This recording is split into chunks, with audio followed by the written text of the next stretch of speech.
The Subcommittee on Railroads, Pipelines, and Hazardous Material will come to order. I ask unanimous consent that the chairman be authorized to declare a recess at any time during today's hearing. Without objection, so ordered. I also ask unanimous consent that the members not on the subcommittee be permitted to sit with the subcommittee at today's hearing and ask questions. Without objection, so ordered. And as a reminder, if members wish to insert a document into the record, email me. I now recognize myself for the purposes of an opening statement for 5 minutes. Today's hearing examines the current and future state of Amtrak.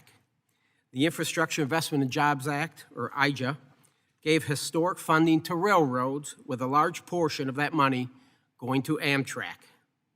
Amtrak is a federally chartered corporation with the federal government as the majority stakeholder. Its board of directors is appointed by the president and confirmed by the Senate. Amtrak's funding largely comes from the federal government versus from ticket revenue. Without significant taxpayer support, we all know that Amtrak could not operate. Since its creation in 1971, Amtrak has never made a profit. Since 1971, Amtrak has never made a profit. Despite the funding provided in IJA, Amtrak predicts it will lose roughly $1 billion with a B per year, with those losses largely covered by the taxpayers. My Democrat colleagues like to note that highways and airlines also rely on government subsidies to operate. While those modes receive federal support, they are also essential forms of transportation and high use and high demand by the American people. Unlike Amtrak, Americans could not travel and function as they do without the use of highways and airplanes.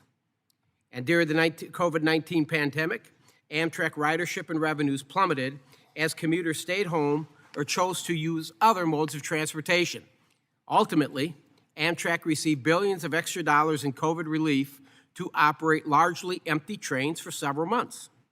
And today, we will examine the state of Amtrak's post-COVID recovery. While Amtrak has regained some ridership in recent months, we will hear about Amtrak's plans to continue boosting demand and ticket revenue. Amtrak's losses arise mostly entirely from its national network and long-distance routes. Rather than focusing on attracting riders to existing routes, Amtrak now seeks to expand this network, risking a greater expense to the taxpayer. Some of these new routes will even require the states to cover costs and losses. And in fairness to Amtrak, prior to the pandemic, it was on a path to achieve profitability for the first time in roughly 50 years. This turnaround came as a result of tough decisions by its leaders that prioritized service and shared sacrifices with Amtrak employees. While growth is a positive trend for a company, Amtrak must prioritize improving its current network, including important system maintenance and upgrades, and improving safety, security, and customer satisfaction issues that have plagued Amtrak for years over expansion ambitions. In addition to spending and revenue issues, this committee has questioned Amtrak about its compliance with the Americans with Disabilities Act, rising crime in its stations and trains, the potential transport of illegal immigrants from the southern border on its trains, and generous executive bonuses despite losses and service problems.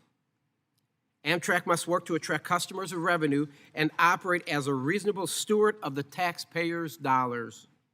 It should ensure that its network is safe and secure.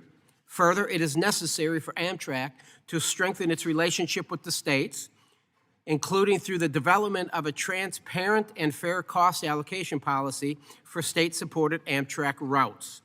Finally, any potential expansion of Amtrak's system must allow for freight railroads to provide input on capacity and track sharing issues. The recent supply chain crisis further emphasizes the value of freight railroads in efficiency moving goods across the nation. Amtrak's passenger expansion efforts should not be allowed to obstruct the critical movement of freight railroads. I now recognize Ranking Member Payne for 5 minutes for an opening statement.